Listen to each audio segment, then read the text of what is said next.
Without further ado, because we stay on schedule, Philippe is here from Portland by way of France, from what I understand, and he is going to talk to us about breaking into embedded devices, including phones, phones that you might have on your desk at work, phones that might be, I'm not even going to get into that, phones that might be around. Let's learn about embedded device hacking. Let's give Philippe a big round of applause. Have a good time, man. Thank you. Thank you, everyone. So yeah, I'm really excited to be here. It's like a big honor. And yeah, so today we're going to talk about hardware hacking, and I'm going to share like this introduction to it, and I hope I can share some love about hardware hacking. So who am I? I'm Philippe Laulheret. I'm a senior security researcher at McAfee Advanced Threat Research. So I do software and hardware vulnerability research, and you can find me on Twitter at phlol. Before joining McAfee, I spent 2 years doing embedded security, and before that I was a C++ dev. So I'm more coming from a software background, actually. So you could wonder, like, why should you care about hardware hacking in the first place, right? I can see like two main reasons. First is like it's actually really fun and empowering to be able to break open like a device that you like have in your home, at work, whatever.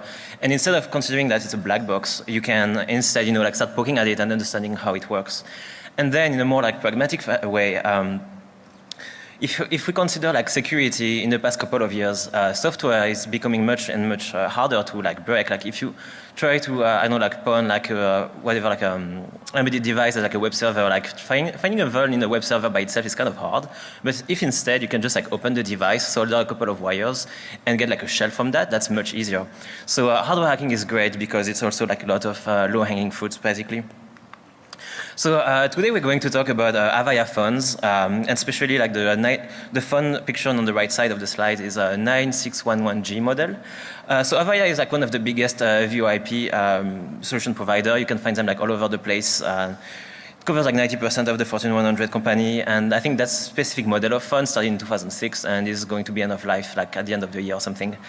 And funny, on the bottom right of my slide, there is this funny like screenshot from like a firmware download page from like a really old firmware for these phones, where actually like you can see that you can only download that specific firmware if you're like a DoD customer. So basically you can see that these phones are like going to a lot of different places.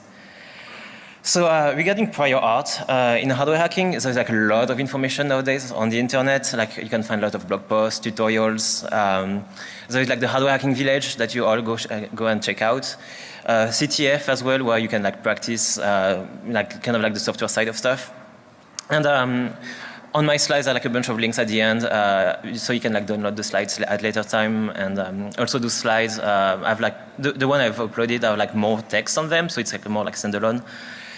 So you can read more. And yeah, Red Balloon Security found like two RCs in the same phone, something like 5 years ago or something. And they had like a talk at RSA called Stepping Stones that I would also recommend to check out online. So for the next 40 minutes, so I'm going to talk about hardware hacking and use that phone as a base to like support that conversation. And basically the idea of like the whole situation is like 12 years ago maybe, Avaya forked some open source code, and they never applied security patches to that. And it turns out that like me, by poking at the device, I found that, and it was like remained like unnoticed for like 10 years, that there were like actually like a CVE that got released like 10 years ago for DEF CON. So I'm going to talk about how I found that, like that it was like some stupid like vulnerable code inside the firmware. But more interesting, I think, is talking about the whole process, like how I did it, and why I did what I did it, why I did stuff I did when I did it, like basically like sharing the process so that, and also like sharing, what if the stuff I tried didn't work, or also like share like stuff that didn't work, because what works for one device might not work for another, and having just like that mental model of what you can do and what you cannot helps you a lot approaching like any kind of device. And that's, I really think, why I want people to take away from that talk is more like learning the process so that you can check out like whatever device you have. And yeah, I would want to like insist that if I can do it, I think everyone in this room can do it as well. As I said, I'm more from like software background, and the hardware hacking is still like little scary, little foreign to me. But it's in the end, it's really not that hard if you have like a good process and work with patients. So how did that whole project start? To be honest, I was working at work, and there were all these cubicles, and on every desk I see this phone standing on the desk. I'm like, wait a minute, these phones run Linux, they have network access, they have mics and stuff. It's like, how secure is that? You wonder what's up with it? Did people consider the security of those? So the first step, before even I start stealing my coworker's phone and breaking it apart, you can, and that's the general step, is you can check out the FCC website. Usually any device that has Wi-Fi or Bluetooth has to be on the FCC website for compliance reason. So that's what I found. That's not my phone. That's a other model of same brand basically, and really close. So you see all these cool pictures, but more interesting is the inside of the phone. So we can enhance it, and on the left side in red, I've highlighted this random debug connector. I don't know what it is, but that's interesting to see that's there. And on the right side, there is that in purple, there is that flash memory. So that's usually where the file system of the phone is going to be stored. And the whole point of that is just to get an idea of what to expect, before even approaching a real target, buying hardware and stuff, so that you know if it's going to be an easy target or a hard target. If everything was covered in black epoxy, that would be harder. So another important step is getting online material, marketing brochure, so you have an idea of what are the phone capabilities and the ecosystem surrounding it, so that you have an idea of the attack surface. And you can also find user manuals and stuff. And for instance, I found that one that was pretty cool.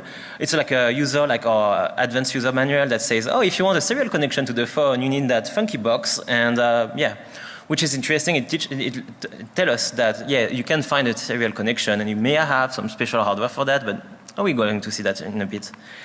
And after that, you also want to check forums, and so that you can find what power users are doing. For instance, I found the default password for the phone debug interface, because system admin are talking about that online. And if you're lucky, you can also download the firmware of an idea of what's up there, and I will cover that in a minute. Okay, so what do we do now? Now we have an idea of what it might look inside. This is a hardware hacking talk, so we're going to avoid warranties, and so the point is you open the phone first.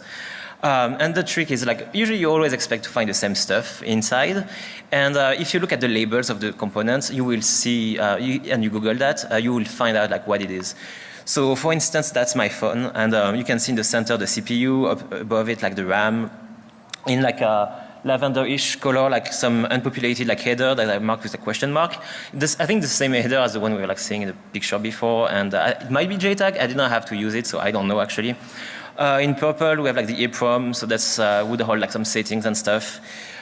In dark blue, in the bottom of the slide, is a key, the RG45. So I was kind of confused when I was looking at that, and I didn't know even the term for it. And the idea is just a regular RG45, Ethernet plug, but with a weird connector, so that you cannot plug the wrong stuff into it. And more interesting in yellow, the UART. So UART is kind of the serial console, and we have this exposed pads. And so usually in manufacturing or something, you would have pogo pins that would directly connect to the pads. And that one is actually really interesting, because you would find you would expect to find a serial console on that. And on the back, we can see the same NAND flash that we've seen in the previous picture. And from that is where the file system would be stored on the device. So, okay, you have, we looked at the stuff inside, and the other thing that's interesting to look at is test points and debug headers. So, and basically all this kind of stuff that are not components. And you can ask, why would you expect to find them inside? And a couple of reasons. One is just, usually the dev board that the guys are going to use is the same as the production board, and maybe they're just not going to solder the debug components. It's the same as if you had software and it was built with debug symbols, for instance. And also part of the manufacturing process, this test points and stuff might be used for flashing the device or making sure that it's flashed properly. And sometimes something died on in the real world, and they want to do a post-mortem to understand what happened, and that's useful as well. So what kind of stuff you want to look for in that situation? You want to look at UART that we looking at before, JTAG that I'm going to cover like in a minute. And then like you can also have like random test points that are chilling there like all over the table, all over the board. And there might be like lone test points that say like label like TP1, TP2, whatever. And sometimes that might be like not interesting to you, but sometimes you can find interesting stuff like you might find that like, oh, if you short like TP64 with ground, it's going to reset the device, which might be actually useful in some extent. So looking at UART, so as I said, it's for like serial connection. And it comes in like 3 or 4 pins. The 3 pins would be ground, transmit, and receive. And the 4th pin would be like VCC, so 3 volt, 5 volt, whatever. And usually you don't care about that one. You don't even want to plug it. You don't have to. And might, yeah. And the trick to know is the serial console sends data at different speed, and there are only like a couple of, it's called like baud rate, and there's only like a few common baud rate values. So if you try to plug your system into the UART and you just see gibberish on screen, probably the reason is you just have the baud rate wrong, and you could just like try to cycle through like all the possible one, and you would find something eventually, I think. JTAG is another one that's interesting. So that's for like hardware debugging, and with that you could like debug the CPU usually and execute like instruction by instruction and whatnot. And they come in many different shapes, number of pins and whatnot. So some example like on the bottom of the slide. But actually only a couple of wires are interesting, and at the end of the slides I have like link to like a Senrio article about like understanding JTAG better. But basically, like if you look on the top right side of my slides, there is like a dev board, and there's like a nice JTAG connector like plugged there. And on the other hand, like on the bottom right, it's like some random device I was looking at, which you can see there should be a JTAG, but it's never been soldered on, and so I had to solder directly onto that stuff. And the trick to remember here, if you kind of like solder your own connector, is you actually may have to add like extra resistors called like pull up and pull down resistors that connects like 1 pin to ground or 1 pin to like VCC. And the point of that is, actually I don't know the point of that, but the reason is like if you don't have them, it might not work well, or it's work most of the time, it's going to be glitchy. So and if you follow the instruction from like, for instance, like a ARM as specification for like what resistor you need, so you might skip them, but then you might waste time like understanding why it's weirdly like fucked up sometimes. So I would recommend like remember the pull up and pull down resistors. So that's just a random board that my coworker was looking at, just to show you that what I said is actually fairly generic. On the left side we have like UART. On the right side there are like some JTAG connectors. Up there is the upright, there is like the main CPU, whatever, that's under like a shield, and usually you do that for preventing interferences, so it's like a Wi-Fi module, so that's why. And the cool thing to know is usually the shield is grounded, so like if you're looking for the ground on your thing, like either the shield on that kind of stuff or like the casing around the Ethernet port or whatever is also actually like fairly useful. So now that we learn how to look into stuff, we need to know what hardware you need for interfacing with what's inside. So I'm going to present like a bunch of cool hacking toolset that's important. So the first one, you may want this pin or like the stickers. I don't know if you're familiar with that, but actually like what's really important is like safety.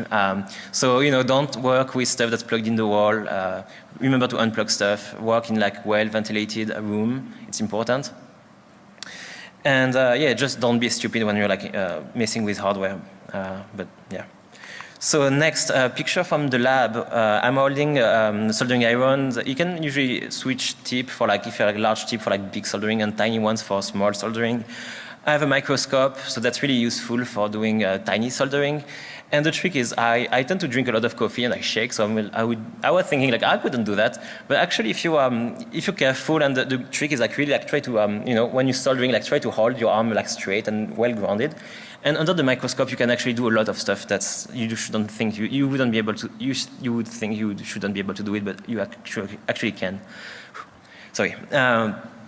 Top right side, it's what I actually use for doing tiny soldering, and it's like top right is like flux, so it's kind of magic gooey substance that you put on pins to when you're soldering surface mount or pads, so that it works really well. So never forget flux. Bottom is like in the same size like copper wires, like enameled wire that you use usually for making coils, for like radio or whatever. And the trick is like the wire is actually coated in varnish, so it doesn't short. And you can use that to do like really tiny point-to-point like soldering, and that's actually really useful. And just next to it, you have like some desoldering wick. So like the idea is if you put too much solder and you fuck it up, you can put the wick on top of the solder blob that you messed up with, and you put the soldering iron on top of that. It's going to get really hot, so you want to hold it through like the plastic casing, and it's going to absorb all the like extra solder, and you can clean up your stuff. And then I put like a picture of like some random like jumper wires that are usually always useful to have. And on the bottom right, I have like that crazy heat gun, which is like $60 at Home Depot. It's meant to like help paint dry or something, I'm not sure, but it's actually really useful for if you're on the chip, if you want to remove components by just like hitting them and pulling them off. So more cool hardware, that's a multimeter. If you're not familiar with that, you use it for finding voltage of chip. You don't know like what's the actual voltage, so the black goes to ground, and with the red, with the right probe, you start like poking around to measure the voltage. And the other really cool stuff is you can set it in continuity mode, and when you have like connection between the two probes, it beeps. So if you do like a crappy soldering job, as I was describing just before, you can make sure that you actually did a proper job where like everything is connected the way you think by making sure that both like when you probe like both sides, it actually beeps. And that's actually a fairly useful tool. The other one is, this is a logic analyzer. The name is like a Sally, that's a brand. And the idea is the same as in software, you have like ways of communicating between process. Like in hardware, you have like ways of communicating between chips or the CPU and the chip. And it's like a lot of different standards, different ways of doing stuff. But the logic analyzer like know a lot of them, and is going to convert like a bunch of signals that's going onto wires into actual data. And that's actually really useful. That would be your eyes, like when you're doing debugging, And that's like a snapshot of like some SPI communication, which SPI is just some random protocol. That's like an FTDI cable, also come in many, or serial cable. It comes in many different shapes and stuff. And the idea is just like when you want to do like UART, you plug that into your laptop and you connect the other side to like the UART port, and you get like a console. It shows up at a serial port. And as an example, I have on the bottom right like a Raspberry Pi. You can actually get a serial console, and you don't need like HDMI cable or anything to interface with that. The Bus Pirate, other like cool device. It does. It's kind of dependent of the hardware hacking. The Sally, the logic analyzer. So instead of absorbing data, it's like send data, so it speaks a bunch of different protocol, and you can use Python to program it. So it's extremely useful if you want to like read Flash, program microcontrollers, and that kind of stuff. More cool stuff like I was talking about JTAG. That's the JTAG debuggers that's why you would plug actually like the JTAG port on. They come in many different like price range and whatnot. So on the bottom right is a fly swatter. It's like for like $30, I think, and it works okay. And above it's like a J-Link, which is more fancy. And the idea is like the more expensive the stuff is, probably the more reliable it is, and it comes with like better software and whatnot. And on the bottom right, the pink board is a JTAGulator that Joe Grant, the same guy who made like those badges, made, and it's really awesome. So if you have like that board, you don't know what it is, and there's like a bunch of test points, and you're like, I bet there is some JTAG somewhere in it, but you don't know where. You can just wire like all the test points to the JTAGulator, and it's going to brute force like and try to find everything. So it's really cool. Another important tool is Flash readers. So usually Flash the Flash has the file system and stuff, and so you want to like interface with that. And it comes in two flavors, I guess. You can do like in-circuit stuff. So you have like either like a little like clamp that you put on the chip, or like the little rectangular one, it's a clip-on. So like the Raspberry Pi is a good one for that, and on the top right is like a FlashCat, just like useful for the rectangular one. But you can also like choose to like actually desolder the chip, and in that case you would have like some like little like socket adapter, so you can clip the chip on and then you plug it into your FlashCat or whatever, and it's going to read it. And I will cover like why it's important like both in a minute.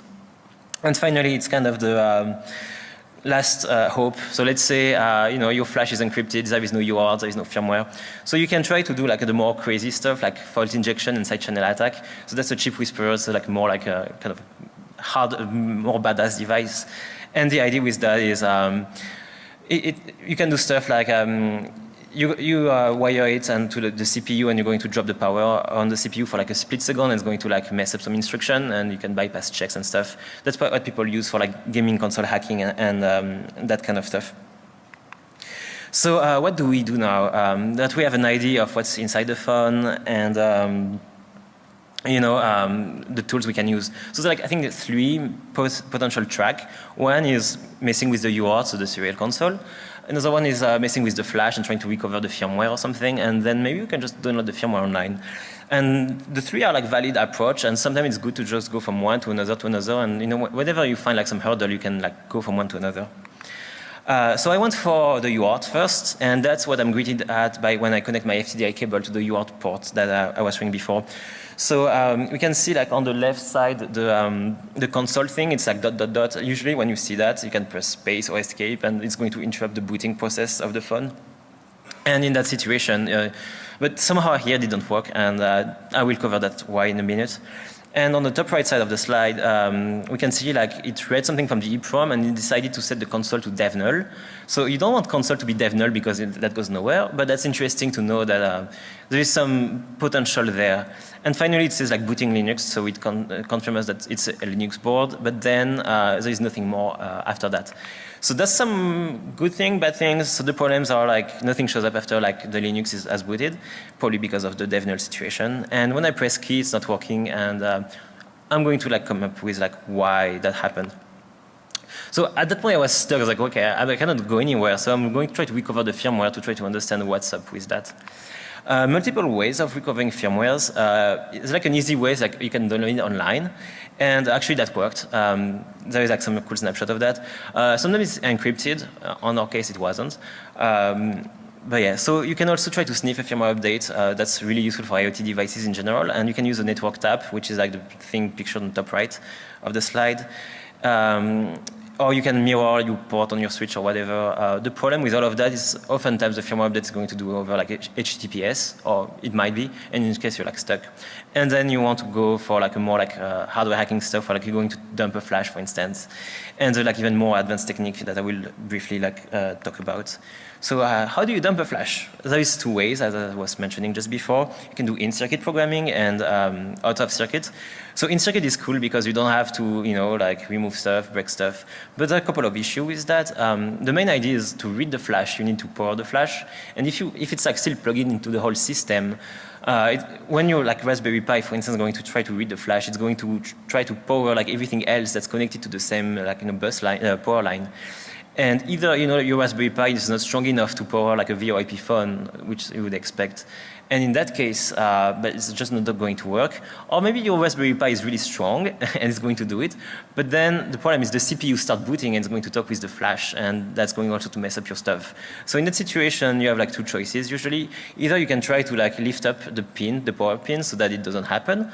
Or you can kind of go a little more like YOLO approach, where you want to keep the CPU in reset. So I've been successful with that many times, where I just like start like trying to ground like random test points or stuff on the board, praying that it's not going to fry anything. And usually at some points, like I'm going to notice that, okay, when I do that, the phone like light up but doesn't boot. That's good. And maybe better ways, you can desolder the chip with like the big like heat gun and whatnot. You have to be careful though, because if you like pull it too hard, you might like bend pins, and that's going to be like useless. But a good trick to know is like you can make a little like tinfoil hat or whatever like around the chip, so that like when you're heating up the chip, like the stuff around it doesn't like get too hot, so you don't accidentally like knock off like some like tiny like components that would be like a pain in the butt to put back. And bottom right is like I thought I would have to do that on the phone, so I wanted to practice first, and I just took like some random USB thumb drive and I tried. And actually that worked really nice. But the trick is to remember like also put some flux because it helps. And yeah, just don't be careful with when you pull it off. A few other tricks that actually didn't work on this one, but are good to know. U-boot is the most common bootloader, not used here, but you would find that on pretty much every other device. And the idea is you can also interrupt the boot process of that and ask nicely U-boot, hey, can you load the flash in memory? And then U-boot is also able to dump in a hex, like in the screen, the memory. So this way you can just like write a little script to do that and recover everything from the flash, which is really cool. But usually like dev don't like letting you do that, so they lock that approach, so you cannot like press space to interrupt the boot process. But there is a trick that I also call like the YOLO approach, where instead, when the idea is like U-boot is going to load from the flash, like the Linux kernel or something.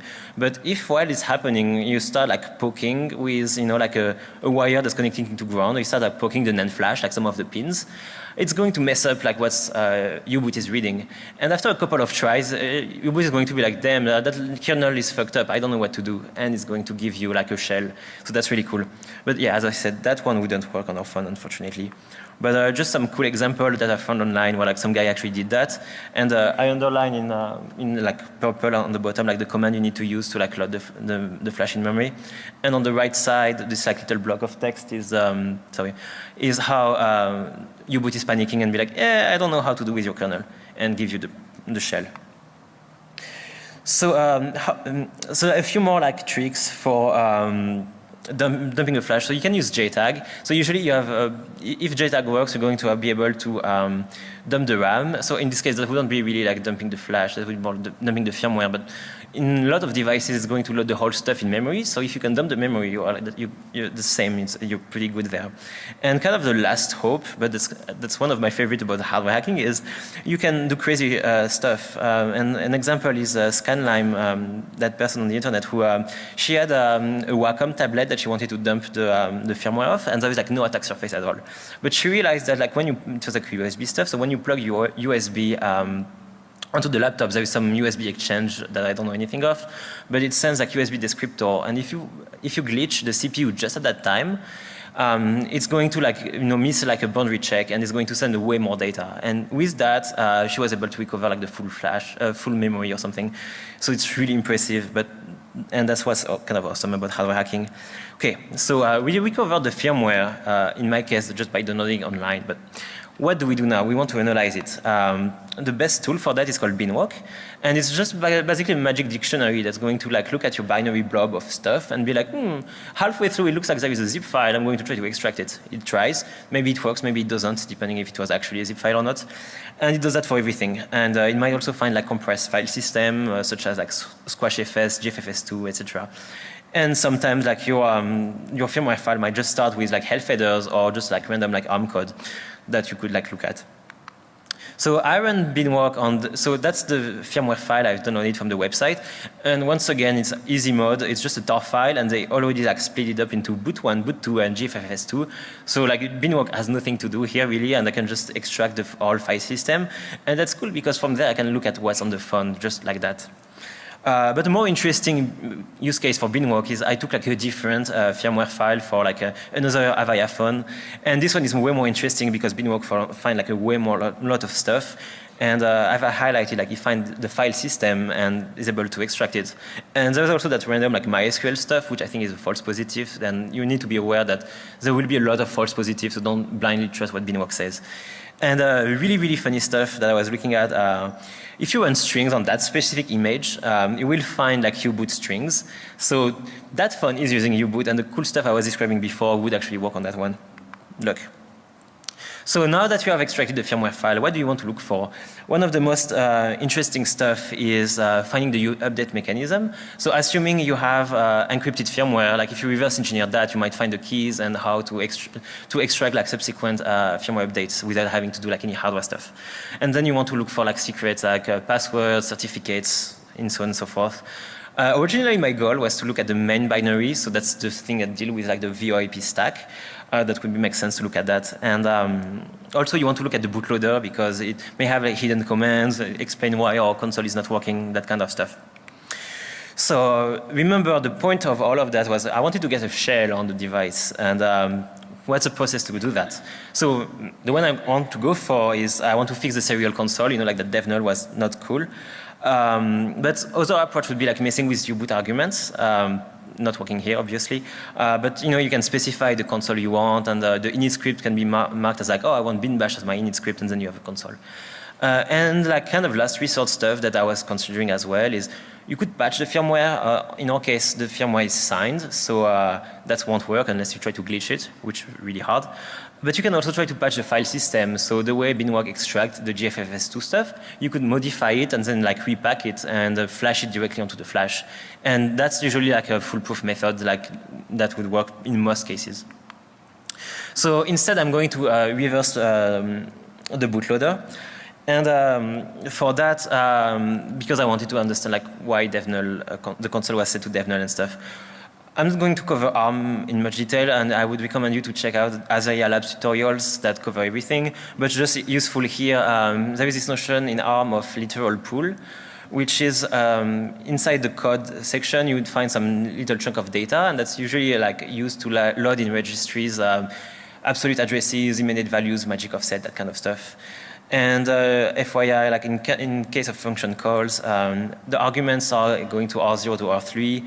The return value is in R0, and when you like want to return from your call, it's the return address is saved in like the LR register. That stands for like link register. And the big problem here is we're like trying to load the bootloader, so it's not really ELF. So if you try to import it in IDA doesn't know what to do with it, and so you need to find the loading address for that stuff so it matches where the phone is loading it. Couple of tricks. Sometimes you're lucky and it's going to be printed on screen. That's our case, sweet. But otherwise, you want to look at like headers in the bootloader file, or maybe reset vectors. So that's stuff where like specifically for ARM, like the CPU needs to know specific addresses where like there's like a reset, there's like an interrupt happening, and it's like fairly like square, like that how that's being set up. So if you find that and you find like what looks like an interrupt vector handler or something, you can find like, oh, that must be the address. And finally, the literal pool I was mentioning, really useful because it's going to contain like absolute addresses or point to strings and stuff. So if like you have strings and they look like all fucked up, you probably got the wrong address. And Quack's Lab wrote a blog post about it, so I would recommend you checking it out. So as I said, in our case, it was easy. When it boots, it prints the jump, whatever, and that's actually why you should load it. And on the bottom right side, it's like a bunch of strings. So it's a bunch of addresses that point to strings. That's a snapshot from IDA. And we can see that it's all the strings like prints well. So that means that it's loaded properly. It's not like all messed up. Okay, so now that we have the bootloader and we can like work it with IDA, we want to search for strings. We were looking at, like that sentence, like EEPROM read successful, whatever. So we can use like cross-reference in IDA to find where that string is coming from and look at the function that handles that. And yeah, just as a FYI about like EEPROM and SPI. So the EEPROM that's on the board is called a SPI EEPROM, and SPI is just one of those protocols I was mentioning before. EEPROM is just like a small memory, whatever. And the SPI protocol is just like 4 wires. And the ID, the CPU is sending command, and the EEPROM like reply. And that's a dump from like using the logic analyzer to have a look at what it would look like in real life. That's the data sheet of the EEPROM that you can find online if you Google the label on it. The cool thing is in bottom left of the slide, it tells you like the pinout, so you know how to connect stuff to it. And on the right side of the slide, it tells you which opcodes are for like the SPI command you would send. Like for instance, if you send 3, it's going to be a read. If you send 2, it's going to be a write. So that's something useful to know, right? Oops, sorry. Back to the IDA and the bootloader, we can see the strings we were like looking for. And something extremely promising is we can see the console set to DevNull, but above that there's like 2 other options, and it's actually saying like, oh, setting console to like UART 0 or UART 1. So we want these ones to be printed. That's a function that actually does print that string. And what it does is roughly clear some bytes on the stack and then read from EEPROM from a magic address, and it's going to compare like bytes that has just been read. And if we have the good value, it's going to actually print on the console, setting the console for DFTTY AM0. So we want that to happen. And something you can ask me is like, well, how did you find that read EEPROM function, And there are like multiple ways of doing that. The easy way that I've highlighted in green in that screenshot is on the bottom right, we can see some like logging that says, oh, EEPROM read fails. So I know that function is responsible for reading EEPROM. But maybe the firmware you're going to look at is not as verbose. In which case, as I said before, like, to read from an EEPROM, you have to send 3 over SPI. So if you find like the SPI function and you see like sending 3, you know what it is. And that's what I've highlighted in yellow. But then like, how do you find the SPI function? It's kind of a problem. 2 ways for that. In my case, once again, it was logged, so it was easy. But usually, like the main trick is you have this something called mapped I/O, a memory mapped I/O. It's this kind of like magic address values in the CPU that, like, if you write to them, it's actually going to send data over like UART or SPI or whatever. If you're lucky, you're going to have a data sheet for the CPU, and it specifies exactly what are those addresses. If you're unlucky, you have to guess, and that's really hard. And at that time, maybe you should like look for something else, or just, you know, you're going to spend a lot of time on that. So we want to patch the EEPROM now, so we can enable the console. Our plan of action is we know the read-write commands. We want to interface with the flash. So to do that, sorry, the EEPROM, we need like a SPI device, and we've seen before the bus pirate is a perfect candidate for that. And we need to connect to the chip. Unfortunately, like it's a really tiny one, and so like the clip I was showing are like too big for that. You can buy online some rigs that people make. It's like expensive, and it takes like 5 weeks to get them. So instead, I went kind of crazy, and I tried to solder like little wires onto the thing, and I was like, honestly, that's never going to work. But it happened to actually work, and I was like, sweet. And it's all like look like cross because it's like all the flux that remains on that. And that's the code for the bus pirate. It's super like boilerplate thing. And when you just write these magic values that, sorry, I was asked to like replace them with like emojis. But the idea is like, just after that you're greeted with console is set to like UART 0. And now we have a lot of more stuff printed on console, which is great.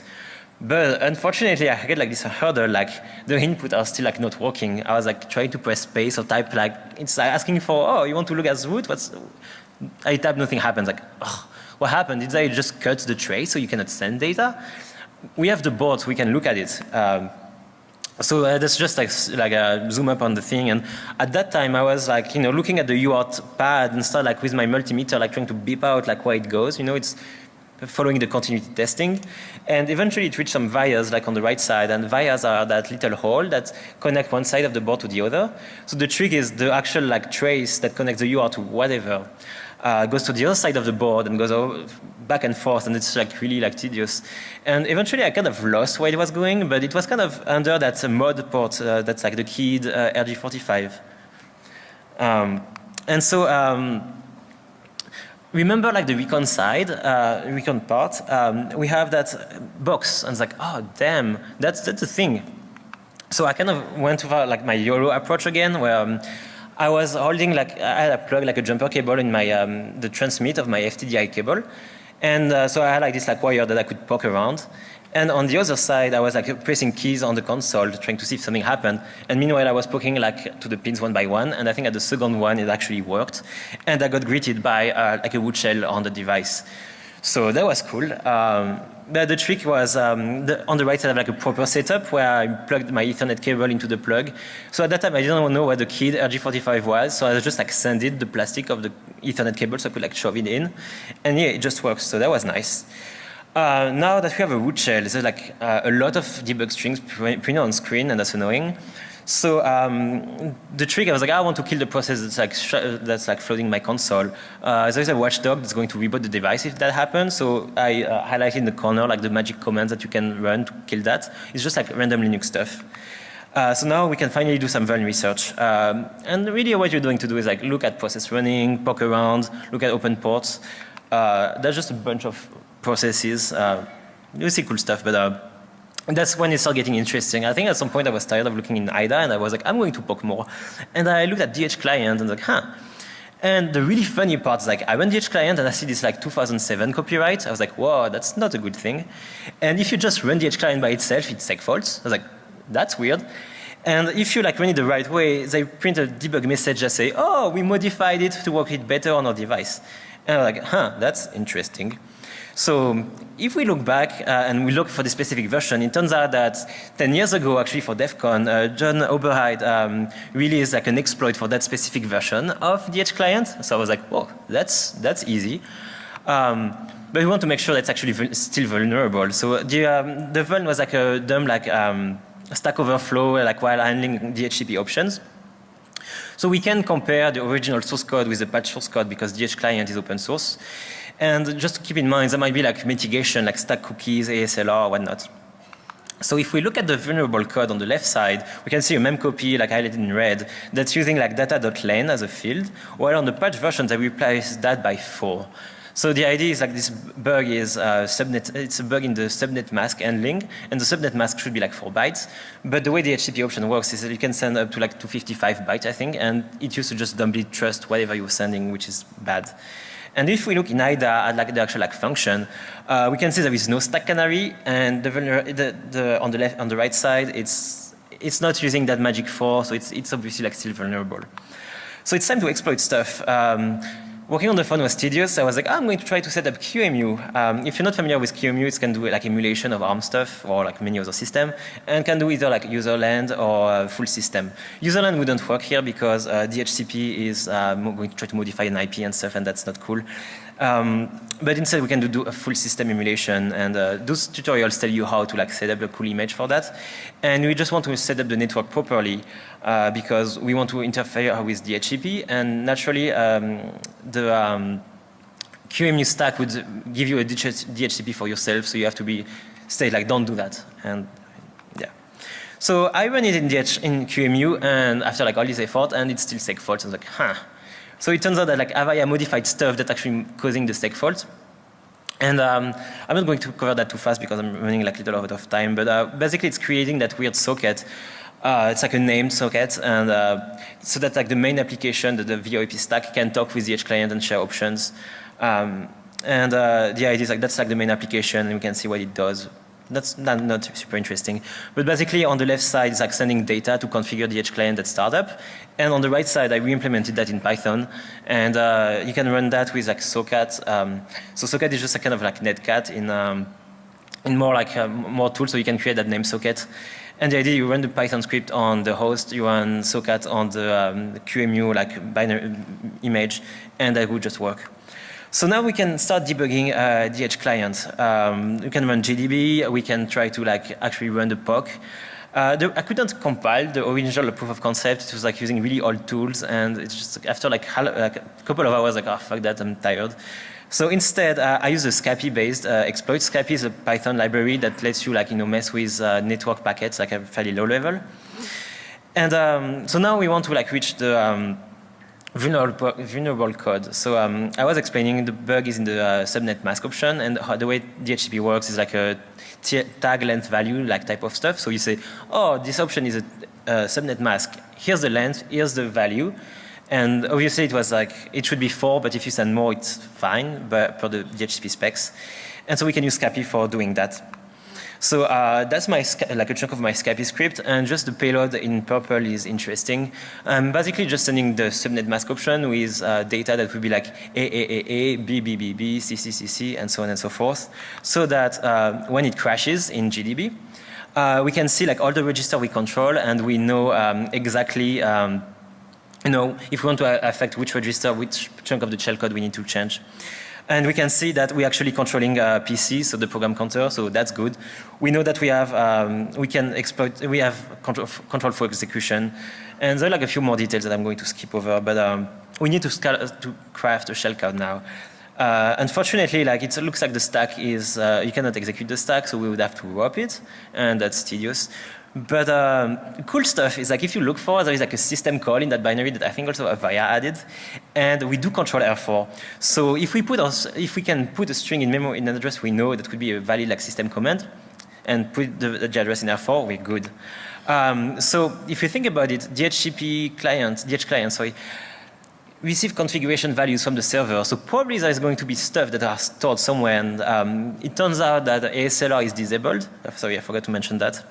But then the idea is like I start sending like AAAs as like a bunch of options and look at memory to see if I could find that string somewhere. And eventually the domain option was a good one.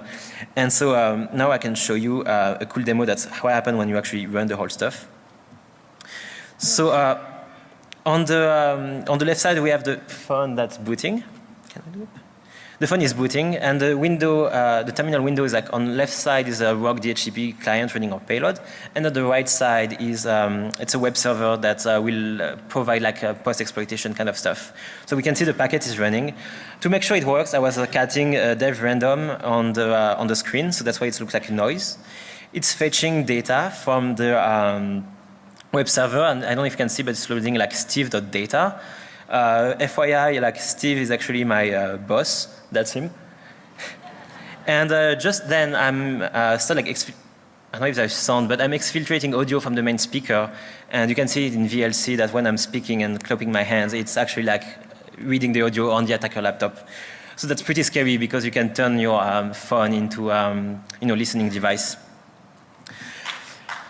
Thank you.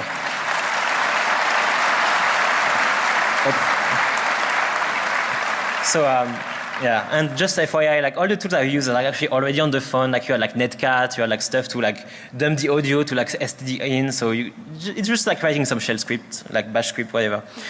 So as a conclusion, for mitigation, like you want to make sure you monitor your network so that you don't have like punks like sending like weird DHCP packets. And actually like McAfee firewall can detect that, FYI. You want to segregate your network to make sure that, for instance, the coffee pot is not able to like send weird DHCP packets to your phone. And make sure IT actually patch your phone because the patch got released, like Avaya released the patch like a month ago. So make sure it's actually patched.